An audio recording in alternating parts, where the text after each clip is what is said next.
नमः संस्कृताय मित्रों। आइए आज हम लोग महाकवि कल्हड़ द्वारा रचित राजतरंगिणी नामक ग्रंथ का सामान्य परिचय पढ़ेंगे।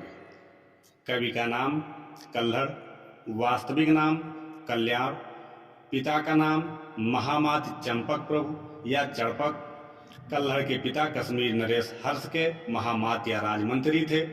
समाज में उनको उच्च स्थान प्राप्त था। समय जन्म 1098 ईस्वी के लगभग। जन्म स्थान कश्मीर का परिहासपुर। वंशजात यद्यप कल्हड़ ने अपनी जात कहीं नहीं लिखा है, फिर भी जोन राज के अनुसार कुलीन ब्राह्मण होने का अनुमान किया जा सकता है। उपासक राजतरंगिणी के अनुसार यद्यप कल्हड़ का शिव भक्त होना प्रमाणित होता है, तथापि उनमें अन्य धर्मों के प्रति सहिष्णुता एवं सहानुभूति थी। कृति राजतरंगिणी एकमात्र कृत है।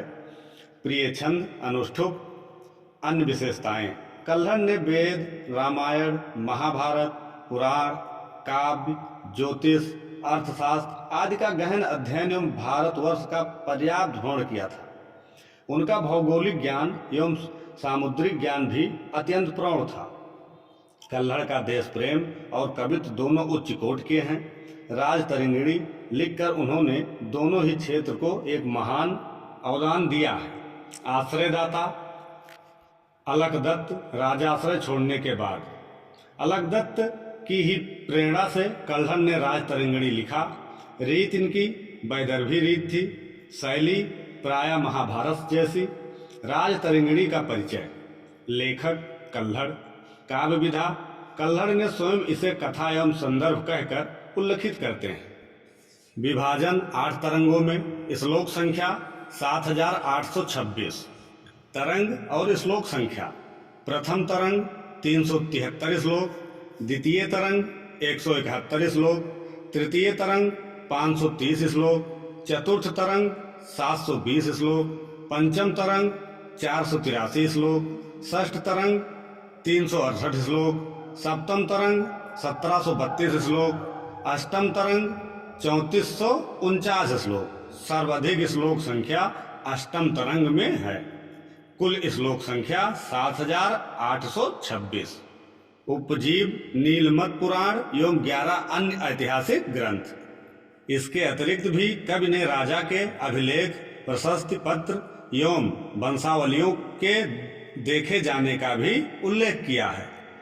प्रधान रस अंगिरस, मुख्य रस शांत रस, गौण अंगिरस, श्रृंगार, वीर तथा हास्य रस। छंद मुख्य रूप से अनुष्ठुप का आश्रय लिया गया है, किंतु बीच बीच में बड़े छंदों जैसे बसंतिल का, शार्दूल विक्रीडित और हरणी का भी प्रयोग किया गया है। अलंकार: सहज रूप से अलंकारों का प्रयोग है। मुख्यतः उपमा, उत्प्रेक्षा, रूपक, दीपक, अतिशयोक्त, दृष्टांत आदि अलंकार तथा अनुप्रास आदि शब्द अलंकार का प्रयोग स्वाभाविक रूप से हुआ है। रीत मुख्यतः वैदर्भी रीत, किंतु कहीं कहीं पर पांचाली और गौड़ी रीत का भी प्रयोग किया गया है। राजतरंगिणी में वैदर्भी रीत के लिए अनुष्ठुप छंद तथा गौड़ी तथा पंचाली रीत के लिए बड़े बड़े छंदों का प्रयोग है। गुण प्रसाद के साथ साथ ओज और माधुर्य गुण भी है। राजतरंगिणी नाम की सार्थकता: राजतरंगिणी का हिंदी अर्थ है राजाओं की नदी। राज्ञाम तरंगिणी इत राजतरंगिणी षष्ठी तत्पुरुष समास। इसमें प्रारंभ से लेकर अर्थात महाभारत काल से लेकर 1150 ईस्वी तक के समस्त कश्मीरी राजाओं का रोचक वर्णन होने के कारण इसका नाम राजतरंगिणी रखा गया।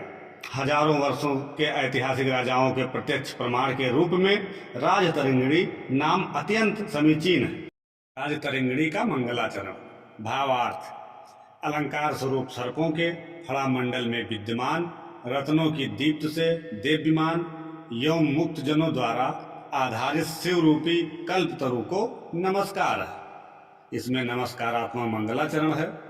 आइए दूसरा श्लोक पढ़ते हैं।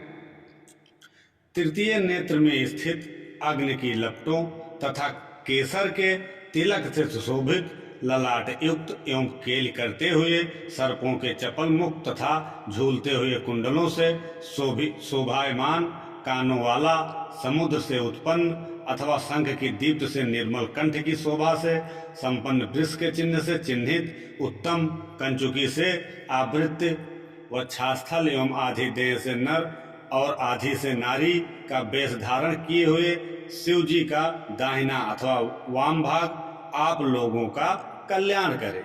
राजतरंगिणी में 2 श्लोक के माध्यम से भगवान शिव की वंदना की गई है। प्रथम श्लोक में नमस्कारात्मक तथा दूसरे श्लोक में आशीर्वादात्मक मंगलाचरण का प्रयोग हुआ है। प्रथम श्लोक में अनुष्ठुप छंद तथा रूपक अलंकार का प्रयोग हुआ है। द्वितीय में शार्दूल विक्रीडित छंद और अनुप्रास अलंकार का प्रयोग हुआ है। मंगलाचरण की ही पद्धति को आगे बढ़ाते हुए राजतरंगिणी महाकवि कल्हड़ ने सुकवि जनों की वंदना की। राजतरंगिणी का अंतिम श्लोक। जिस प्रकार गोदावरी नदी सतमुखों से निकलकर तथा अपनी ऊंची ऊंची तरंगों को उछालकर बहती हुई समुद्र में जाकर विश्राम करती हैं, उसी प्रकार राजाओं की नदी या राजतरंगिणी अपने पहले वाले 7 तरंगों के साथ बहती हुई उच्च कुलोत्पन्न श्री कांतिराज रूपी समुद्र में विश्राम करने के लिए प्रविष्ट हो रही है। यह अंतिम श्लोक का प्रांत से राजा जय सिंह के विषय में है। बसंतिल का छंद में एवं उपमा तथा रूपक अलंकारों का प्रयोग है। राजतरंगिणी का तरंगवार संक्षिप्त कथानक। प्रथम तरंग। राजतरंगिणी के प्रथम तरंग में गोनंद प्रथम से लेकर युधिष्ठिर तक 75 राजाओं का विवरण है। इन राजाओं ने 1014 वर्ष 9 दिन तक कश्मीर पर राज किया। इन राजाओं में गोनंद तृतीय के पहले तक 52 राजा, गोनंद तृतीय से युधिष्ठिर तक 23 राजा, 52 और 23 कुल 75 ने राज किया।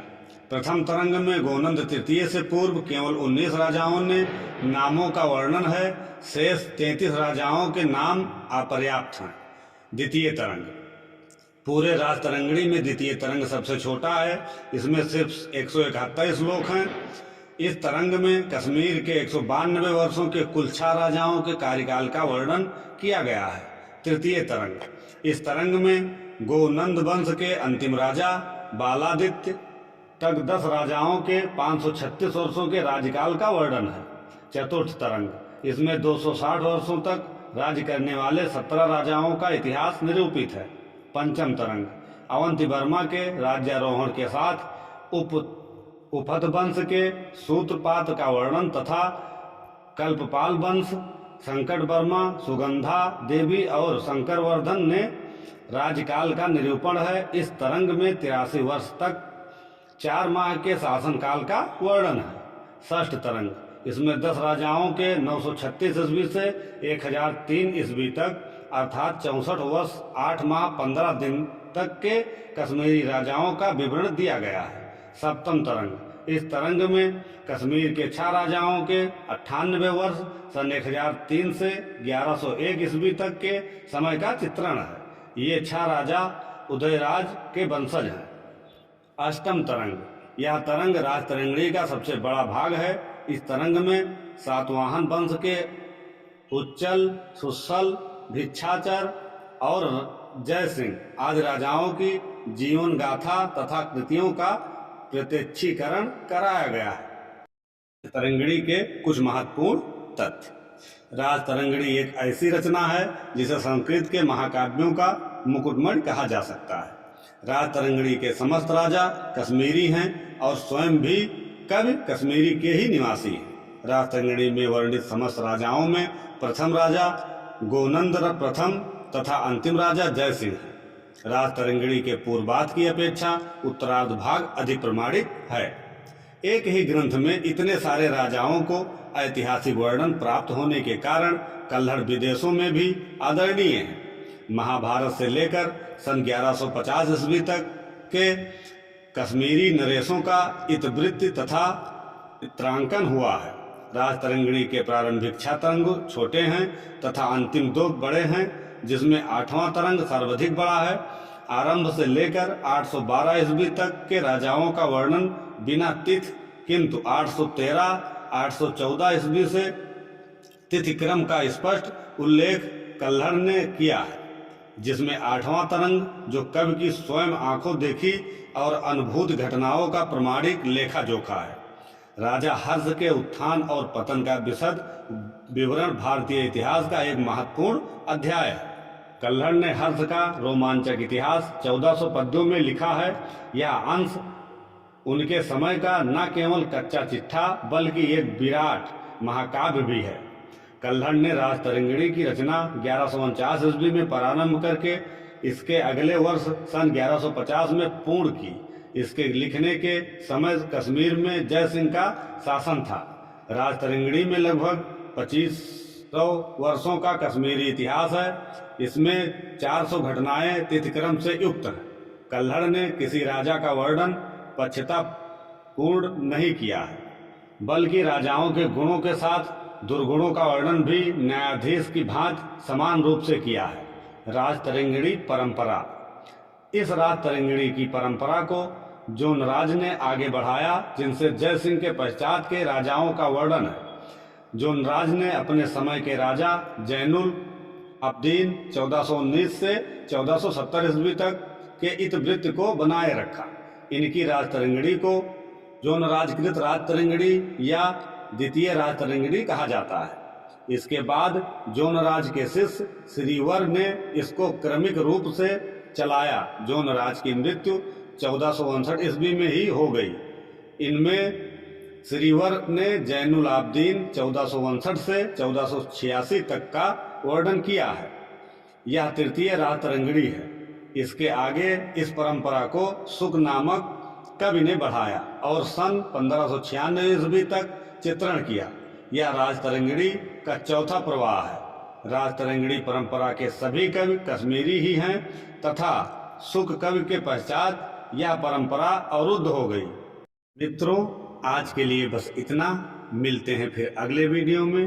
तब तक के लिए नमः संस्कृताय।